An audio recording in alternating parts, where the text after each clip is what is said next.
రాజకీయ ఓనమాలు తెలియని ప్రశాంతి చీరాల వ్యాపారంలో చీటింగ్ చేసింది. సామాన్యులకు శత్రువు చంద్రబాబు. వైసీపీ కొవ్వూరు నియోజకవర్గ ఎమ్మెల్యే అభ్యర్థి నల్లపురెడ్డి ప్రసన్న కుమార్ రెడ్డి గుజరాత్, చెన్నై, కాశీలలో చీరాల వ్యాపారం చేస్తూ అక్కడ వ్యాపారస్తులకు అప్పులు కట్టకుండా ప్రశాంత్ రెడ్డి చీటింగ్ చేసిందని, అసలు ఆమెకు రాజకీయ ఓనమాలు కూడా తెలియదని, సామాన్యులకు శత్రువు చంద్రబాబు అని వైసీపీ కొవ్వూరు నియోజకవర్గ అభ్యర్థి నల్లపురెడ్డి ప్రసన్న కుమార్ రెడ్డి ఆరోపించారు. ఆయన మంగళవారం నాడు కొవ్వూరు మండలంలోని ఇనమడుగు, చండుకుంట, విష్ణుపురం, చెరువులో పాలెం, పాటూరు గ్రామాల్లో ఆయన ఎన్నికల ప్రచారం నిర్వహించారు. ఈ సందర్భంగా ఆయన మాట్లాడుతూ సామాన్యుడు అందుతున్న సంక్షేమ పథకాలను ఆపివేసిన దరిద్రుడు చంద్రబాబు నాయుడు అన్నారు.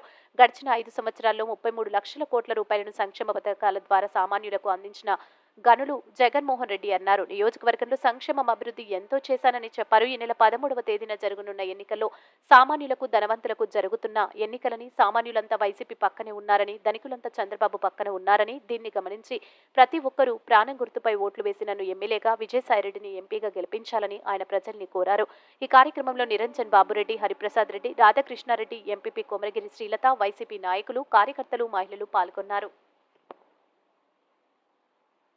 ఇప్పుడు నా దగ్గర ఉన్నది, ఈ ఎలక్షన్స్ లో నా కష్టకాలంలో నా తోడుగా ఉన్నది మా కుటుంబ అభిమానులు, అసలైన వైఎస్ఆర్ కాంగ్రెస్ పార్టీ నాయకులు, కార్యకర్తలు. భవిష్యత్తులో మిమ్మల్ని వదులుకోను, ఆ వెధవల్ని భవిష్యత్తులో నా గడప తొక్కనివ్వను. మీ అందరి ముందు ప్రమాణం చేసి చెప్తా ఉన్నాను. ఎందుకు ఇంత నీచమైన బ్రతుకు?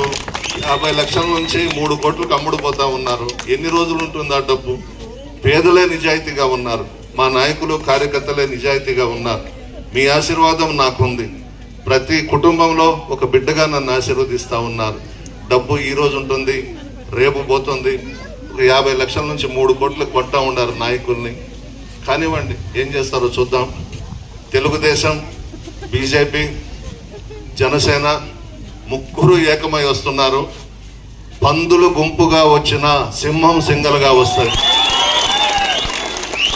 సింహం కడుపులో సింహమే పుట్టింది పులివెందుల్లో. ఎవరికి తల వంచడు, ఒక్క పేదలకు తప్పించి. పేదలు బాగుండాలని కోరుకునే వ్యక్తి జగన్మోహన్ రెడ్డి గారు. పేదలు ఆర్థికంగా బలపడాలని కోరుకునే వ్యక్తి జగన్మోహన్ రెడ్డి గారు. మహిళలు ఈ రాష్ట్రంలో గౌరవంగా తల ఎత్తుకొని తిరిగేలా చేసిన వ్యక్తి జగన్మోహన్ రెడ్డి గారు.